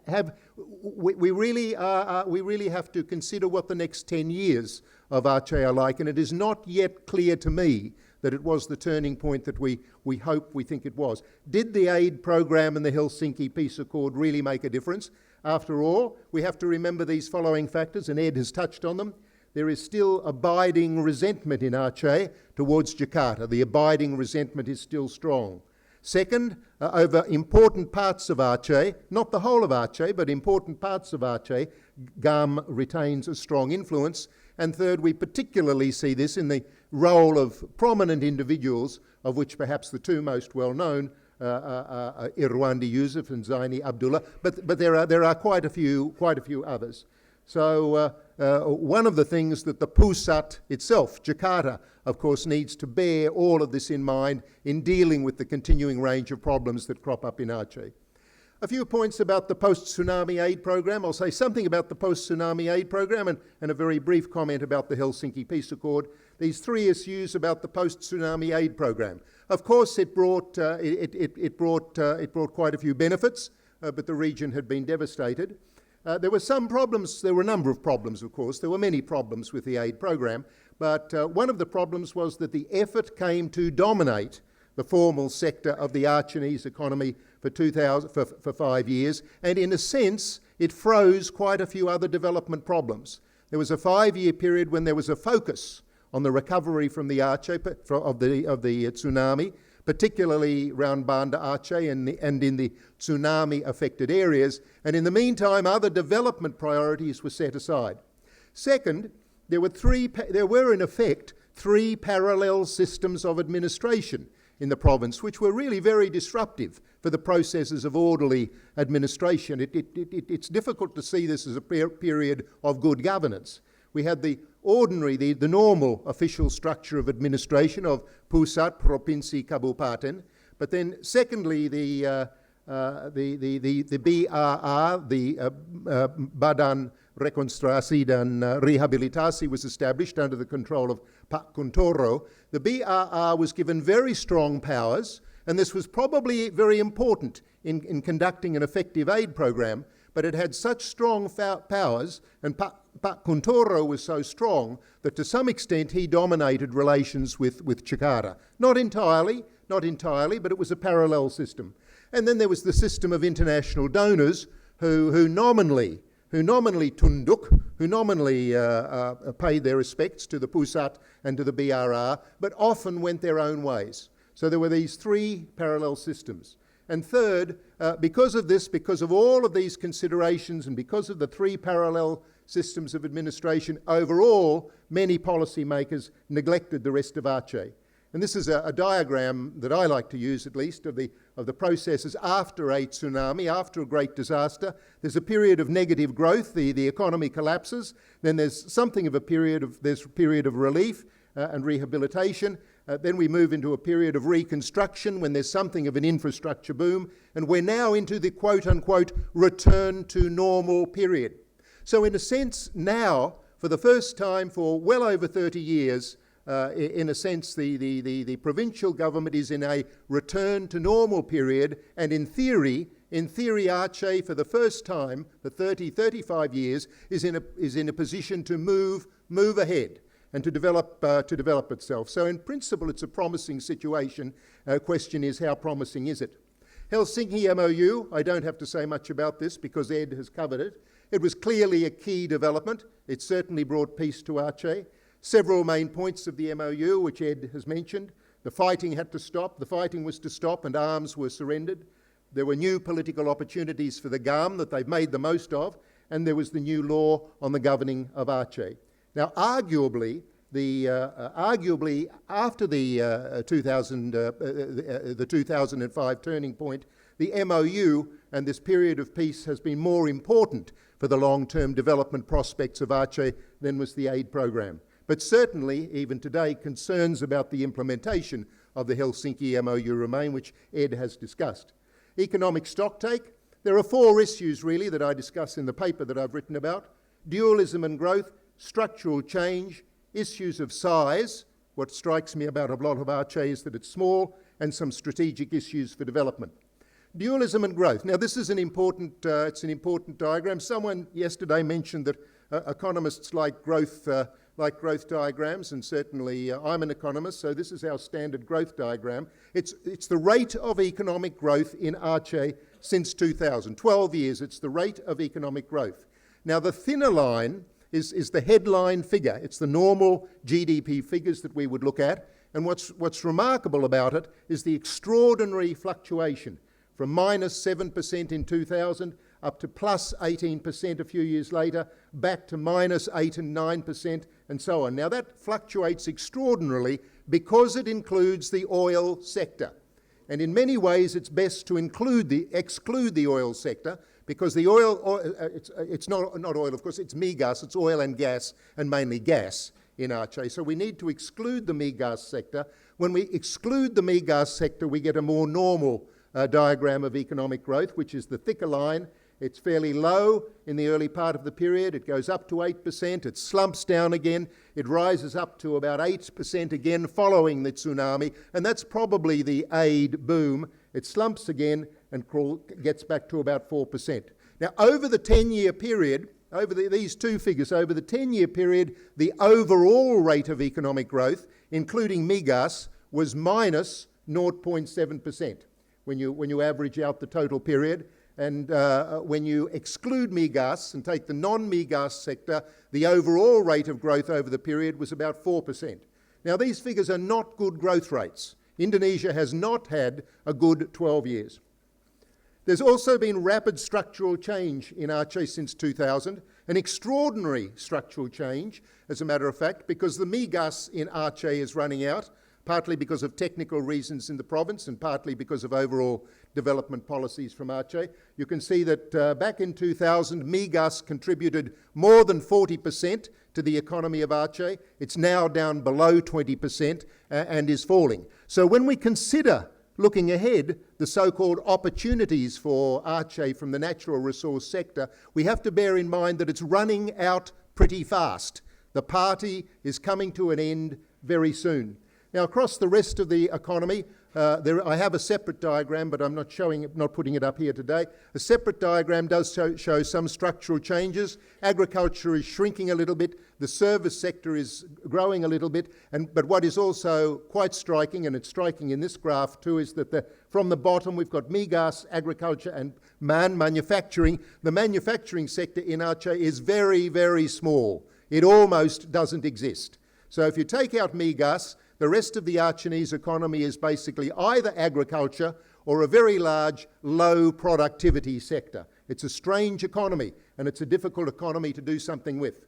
Size, a number of issues. Size, smallness is notable. Total GDP is small, so growth is very, very badly needed.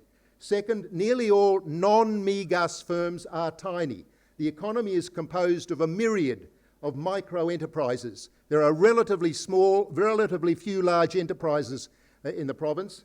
And finally, government resources are extremely limited. Now, this is a point that some of my colleagues have heard me talk about, and I just emphasise it a little bit. I hear a lot about the resources that are available to many provinces across Indonesia. But what strikes me as an economist is how small the resources are. Here are the figures. In Java, governments in Java have an average ability to spend money, average capacity of about $22 per capita.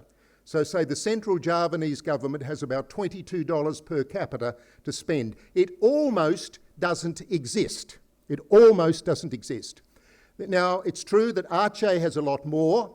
Aceh currently has about $175 per capita, so that would seem to be a lot.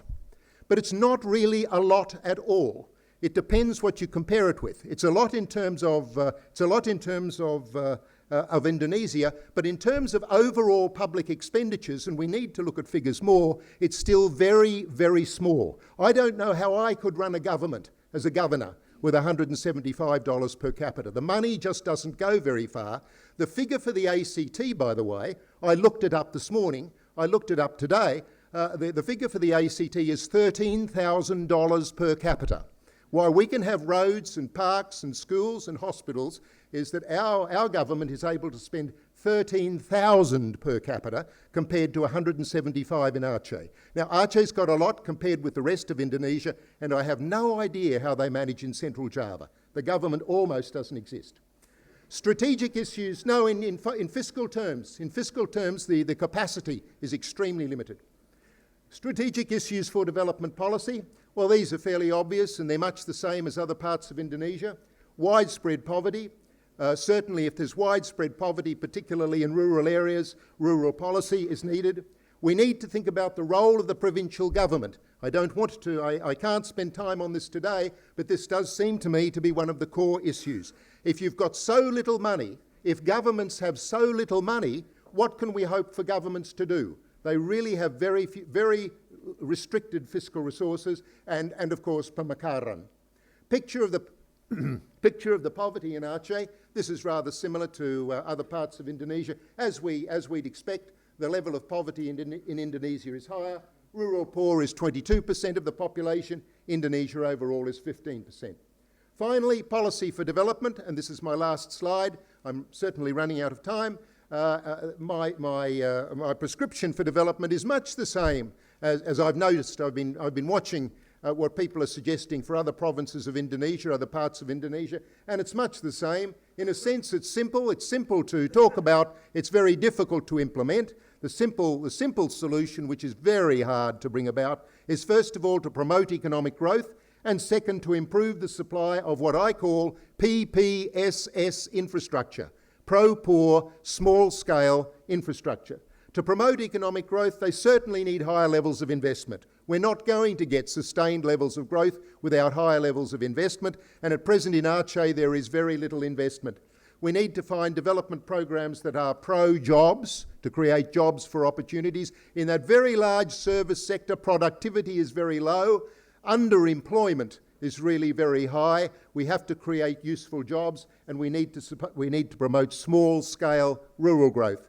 The other challenge is to improve the role of government, and that involves thinking about what does a government with so little resources do. But we have to, one way or another, find ways of improving the supply of simple resources. We have to mobilise MIGAS and other financial resources, and we have to focus on these small-scale activities, roads, water supplies, electricity, health, and so on. Thank you.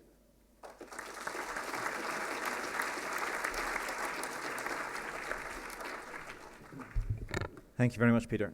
Okay, what I suggest we do is we take a round of questions specifically on the Aceh papers, and then we'll open it up to both sets of speakers.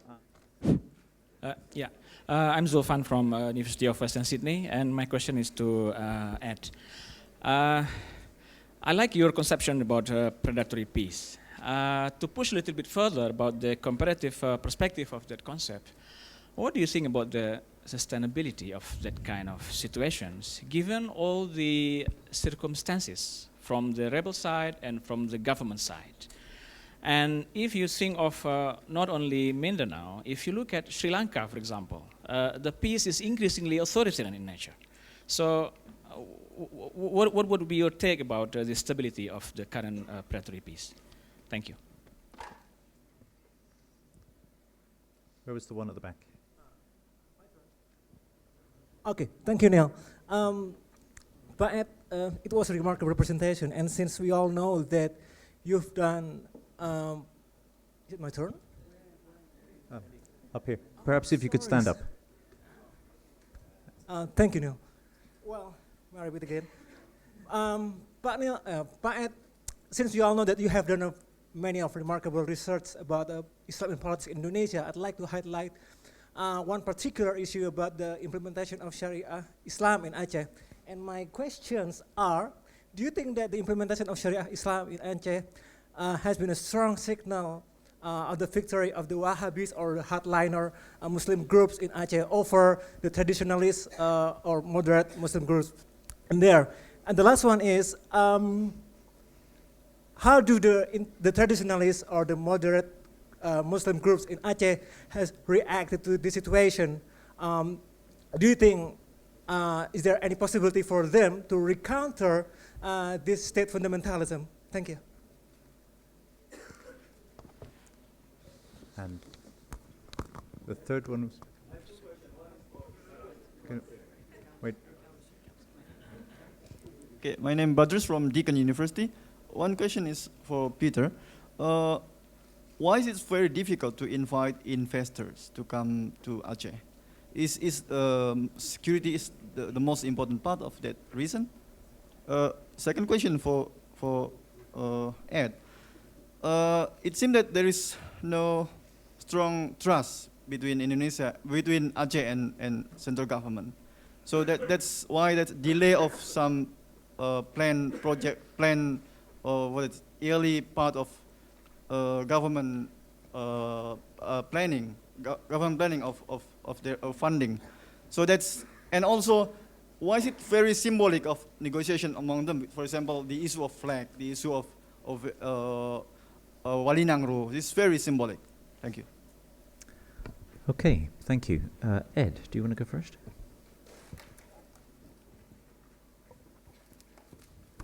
Thank you. First of all, Zulfan, the question of what's the sustainability of this sort of piece, and I think I've lost sight of you again. There you are. I think that's a dilemma, you know, that in the short term this has been reasonably effective, even though there have been splits within the movement that the Partai Aceh people have been able to maintain such a hegemony and have been able to, in fact, enforce a certain degree of discipline amongst their people, which has been funded by the sort of access to patronage that I've talked about. Up to now, that's proven, I believe, beneficial for the sort of the big picture lack of significant organised armed conflict. But the cost, of course, is that you get the consolidation of a mafia-type political machine that is in itself quite willing to use violence for its own ends, and we saw that in the lead up to the gubernatorial elections a couple of years ago when there were those targeted killings of Javanese. And moreover, I mean, even more worryingly, I think when you talk to Partai Aceh people or former combatants in the districts, and you talk to them about their attitudes to Indonesia, their attitudes to Aceh's history and so on, the entire narrative of Acehese nationalism and the whole narrative about how Indonesia always deceives Aceh and tricks Aceh and we can never trust Indonesia, is completely unchanged.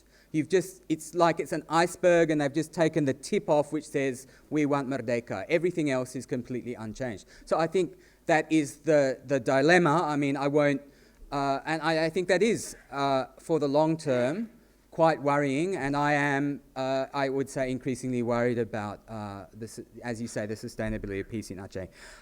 More quickly on the other ones, Sharia, I would say, again, the question was about kind of the role of the traditional/moderates versus the Wahhabis. The first point to make is the sort of the NU type moderates, the NU type liberals that we find in other parts of Indonesia, especially in Java, are almost completely absent in Aceh, so they have very little influence. And a lot of the NU type traditionalists are extremely conservative and they're quite in favor of Sharia implementation. Is there a way to get back? Is there a way to reverse out of the Sharia regime which has developed? And I think that's actually very difficult. So even when you had someone like Irwandi Yusuf, who was the governor, who was not really in favour of this regime, all he did, or all he could do, was underfund the Dinas Sharia, the Sharia agency, and he refused to sign into law this Kanun on Jinayah, which would include the stoning of adulterers and so on. So, but to actually wind back the legislative framework that's already there, that means you would have to present yourself to the Achenese public as being anti-Sharia, and that would be a big, that would be very difficult. So I think any talk of unwinding of the regime of Sharia implementation enforcement is not gonna run. The question of Badrus's question about lack of trust and so on, and the questions about the flag and all of that. I mean, I don't have a lot more to say. I mean, obviously, than what you just did. I mean, obviously, the critical issue is one of trust on those highly symbolically charged sorts of issues. And we know that for the Indonesian government, the problem is here. I mean, both sides put a lot of stock in things like flags. You know, symbols are very important, and no less important for the Partai Aceh people than they are for the people on the central government. Yeah, obviously it's a question of trust indeed, as you say.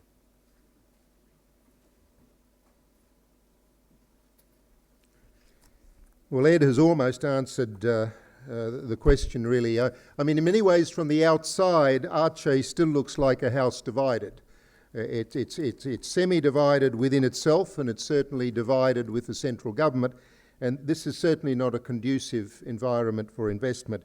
The broadest question is really the investment climate. The business climate, the investment climate in Aceh is not good. It's not clear that the government itself, it's not clear that Bapak Zaini Abdullah gives much emphasis to the need for an improved business climate or for investment.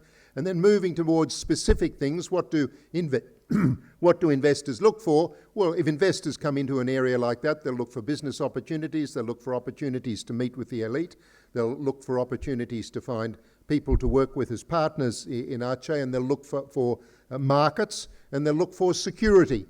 And when you work down the checklist on all of these, certainly lots and lots of other parts of Aceh, of Indonesia, look a lot better. Aceh, amongst other things, is competing with a fairly dynamic province next door, North Sumatra, and if you're an investor, you'd be far more likely to go to Medan than you would be to go to Banda Aceh. This competition is a real thing. Regions do compete, and Aceh has to consider, is it competitive with nearby regions in attracting investment? And the answer is, at present, it's pretty difficult. It would really require a quite different approach from the point of view of the current government and the elite of Aceh, and things don't look particularly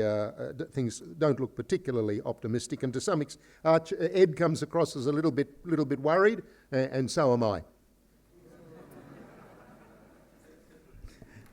Okay, let's have another set, and these questions can also be for the earlier speakers on Papua. My name's Robert Howell. I'm from Quakers Australia. This is a question for Sidney. You mentioned about the conflict, the violence in Papua as being between domestic and land and interclan and election. It's not just separatist. But I would ask you, what would you recommend be done in order to reduce the violence and bring that sort of conflict to an end or to a minimal effect? Thank you, Marlisa from Crawford School, Australian National University. I was very touched and proud at the same time when I saw the room was packed with a lot of people when we discussed the issue about Papua. I believe it's because we share the same concern about how to create betterment in Papua that is benefit for the society. I have two questions. The first one is addressed to Pa Budy or Pa Julius. You mentioned that in your recommendation that Papua should reduce its reliance on natural resources, but what actually the potential of natural resources that can be potential to be benefit for the people. And the second is to Sidney or Cillian. In 2001, when special autonomy was introduced and implemented in Papua, it was believed that it was the answer for the development gap in Papua. But then after 12 years implementation, it seems that it created new problems like corruption and also lack of capacity of local government. So do you still see this special autonomy as a sensible solution? If yes, how could we improve? And if no, do you have any recommendation on what we should do for Papua people so that the development can be actually benefiting the society? Thank you. Thank you. Number 3. Good afternoon, ladies and gentlemen. Thank you very much. On behalf, I'm originally from West Papua, and I'm a student here. I'm studying MBA. I would like to say thank you very much for all your concerns and time and effort and your investment to think about Papua and contribute to make a better Papua. I have two questions here. The first section of the presentation showed a very rapid growth in economics and decline in poverty. And then the second and the following section explaining about how the layers of the community, of the people, let's say non-migrant versus migrant, and stuff like that, did the panels actually emphasize, because I didn't see in the conclusion slides, that actually the money that circulated in the West, in Papua, and then all the economics benefit and all the economics growth actually benefiting the non-migrants. Using my experience as an indigenous non-migrant West Papuan who comes from a non-rich background, non-government official, and have really small exposure to the significant amount of money, I had to fight really hard to get an opportunity to study and to get a better situation like what I am now. So if you want to re-emphasize again, did you tell us that actually all the money and all the economic growth just benefit the non-migrant, which only consists of non-indigenous Papuan people? Second question is, using my background as an, just quick, using my background as an engineer, I had an opportunity to go to one of the company that you mentioned there that contribute to 54% of the economic in Papua, and I saw local people outside of the fence and look inside of the activities in the companies. The class in the regulation that I can take an example of law in oil and gas. The government says that the corporate social responsibility is not under cost recovery or under our. In other words, the government say that it's not my business, it's your business.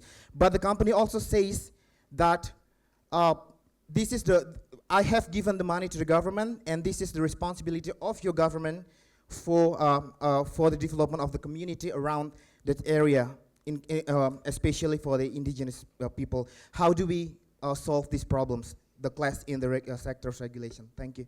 Thank you very much. Maybe Pa Budy or Pa Julius first?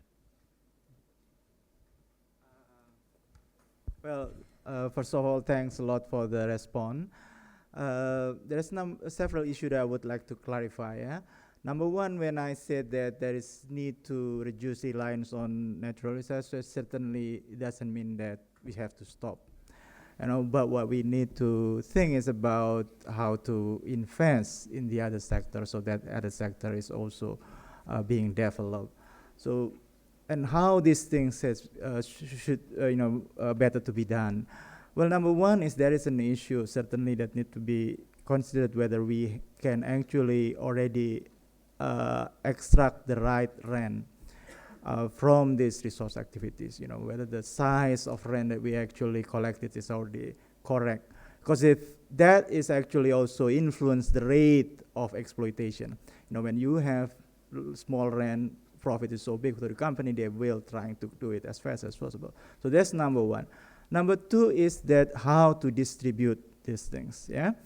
So, and that is actually the issue, because if this distribution is actually captured by a very small elite in which the statistic cannot show because they are very small, more than 1% of the population, but take a lot of things, then you cannot, that distribution is problematic. So, and how we actually better distribute it, I believe it goes through what actually happened in Indonesia in 1970s, when we have this oil boom.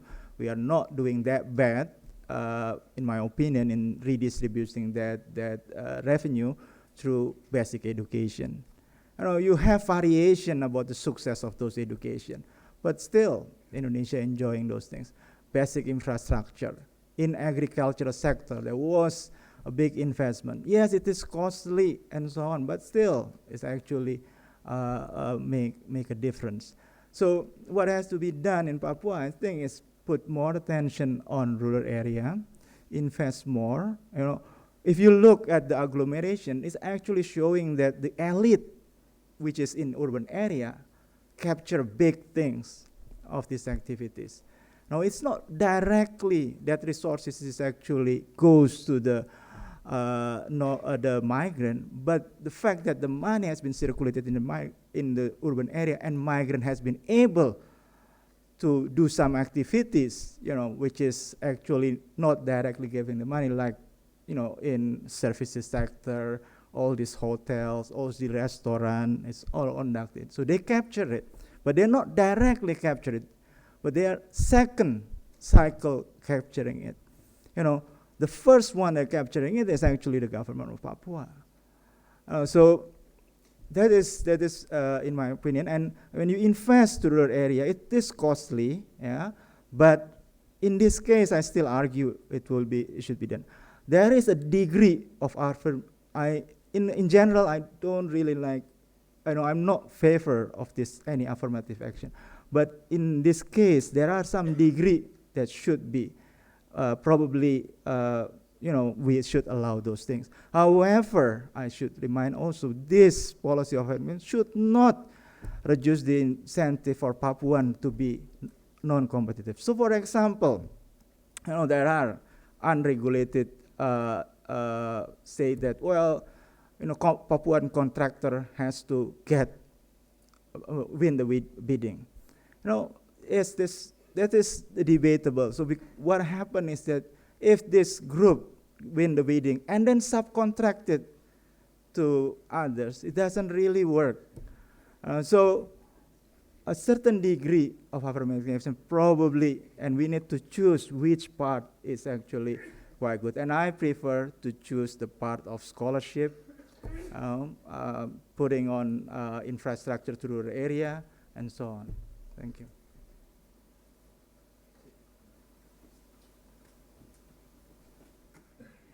The whole question about what to do about conflict in Papua is a gigantic issue. But I think one of the critical points is that it's not just an economic issue. And I think that's been the problem for a long time, that it's been seen as simply a case of the need for accelerated development rather than a need to end discrimination and racism, a need to clean up the justice system, a need to deal with the issue of political prisoners, although at one level, there was talk this year about possibly a major initiative coming from the Yudhoyono administration to release political prisoners, and we had 26 of those prisoners say that they would refuse clemency if offered because that would be an acknowledgement of guilt, which they weren't prepared to make. But I think that there is beginning to be a recognition that it isn't just an economic issue and things have to go further.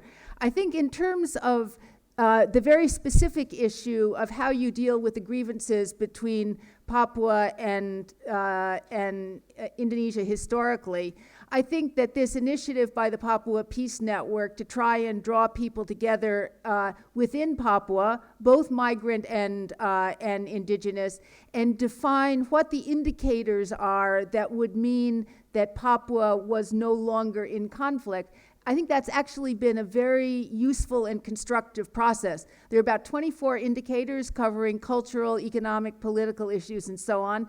And there are discussions now led by Father Nellis Tabai ongoing. And I think even if that process doesn't actually produce the kind of dialogue that may be hoped for by some members of the Papuan community, the process of defining what Papuans want Papua to look like has been a very constructive one. Thank you. Ladies and gentlemen, I think we haven't got enough time for further questions. In a second, I'm going to pass over to Pat Budy or Hal for some final remarks, but I would invite you to thank our speakers for what I think has been very rich so far.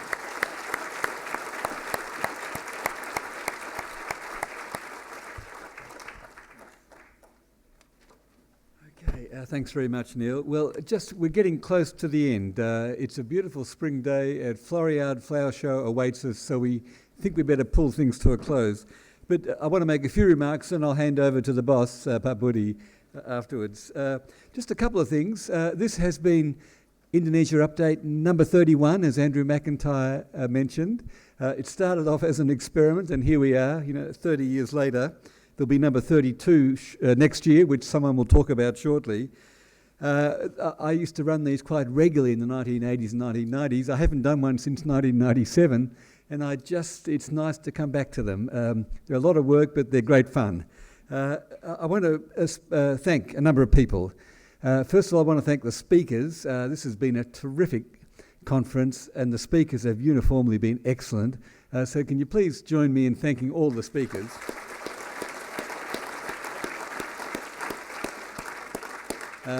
I'm going to talk to the speakers in a minute and add some harassment to that thanks, but first of all, the thanks. Secondly, we do want to thank a number of organisations who really made this possible. In particular, AusAID. I see Jackie and others here. We really appreciated that AusAID connection. We've been doing this with AusAID now for over 20 years, and we love AusAID. Thank you, AusAID, for doing it. We hope AusAID stays. We hope AusAID stays doing it. In fact, we hope AusAID stays. So thank you very much to AusAID. Also, thanks to some other organisations that have supported us on this, in particular for the speakers. That includes the World Bank and the Asia Foundation. And of course, thanks to the rest of ANU, to Arndt Corden, to Political and Social Change, and to CAP. A lot of ANU resources also go into this. Now, I want to thank two people in particular who've been crucial to this event. I'd like them both to stand up, and I'd like you all to clap. First of all, to Kathy. Please stand up, Kathy.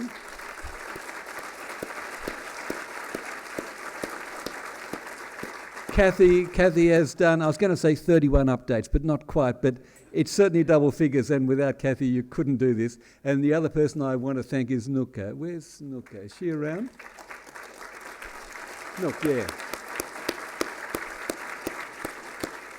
It's been a wonderful team with Nuka and Kathy. It's just a pleasure to work with you both, so thank you so much.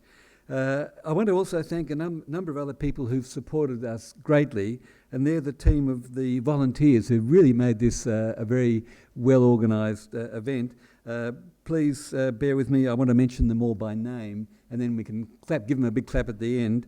So first of all, Eon. Maybe as I mention your name, please stand up, but let's not clap. Let's hold off the clap, but Eon's up there first. Eon, Bayu. Yep, Bayu. And Eric somewhere. Have we got Eric? Okay, so please pass on the thanks to Eric.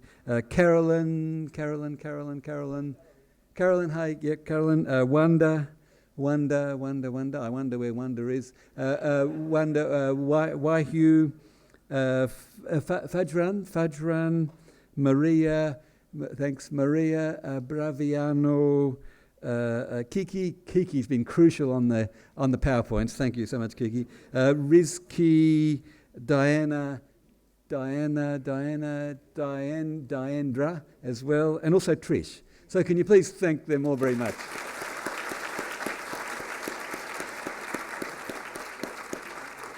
I also want to thank very much Pak Najib and our friends from the embassy. We really enjoy that association. Thank you for your interest, Pak Najib, and all your staff. We appreciate it very much.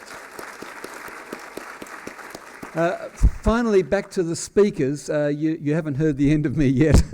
To the speakers, could I ask you all, when the room clears, to just remain in the room? I promise it'll be no more than 5 minutes of harassment, and we'll just meet somewhere on the edge of the theatre when the room clears. Just a quick meeting. In case the speakers have to go, the bottom line is, if you've sent me the paper already, you'll be getting comments from me pretty quick. If you haven't sent me the paper, please send it pretty quick. I want to get moving. We get the book out very quickly, by the way. The book comes out by April next year, so that means a very speedy production line. So if I haven't got the paper yet, please send it to me ASAP. I think I'll now hand over to the boss, Pak Bud. Yeah, terima kasih.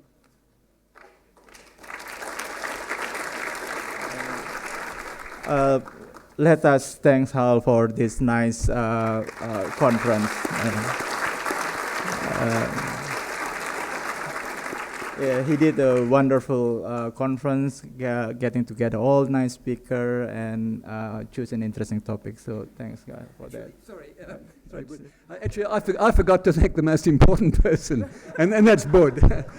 Bud's, sorry, but Bud's been, well, we've been colleagues for, a long time now, and Bud's just been the most wonderful guy to work with. Terima kasih banyak, Pak. Before we close this conference, I would like to let you know about the next update, the topic. For that, I would like to invite the convener of next year update. The convener will be Ed Aspinall, Marcus, and Dirk Thompson. So each one of you will come and say what the topic and give us a big picture about what will happen next year. Dirk. Yeah, hi everyone. The last word for me. I'm Dirk Thompson from La Trobe University, and as Budy just said, Ed, Marcus, and me will convene next year's update. And yeah, as all of you know, this will be held about a month before the new president will be sworn in next year. So we take the opportunity to look back at the man who will vacate the palace. So we look at the Yudhoyono years and make an assessment of his achievements, his shortcomings, his failures in various policy areas, and I hope to see as many as possible of you here again. Cheers. And for now on, I would like to say thank you for coming, and we close this conference. Hopefully, we will meet again next year in the same room. Thank you.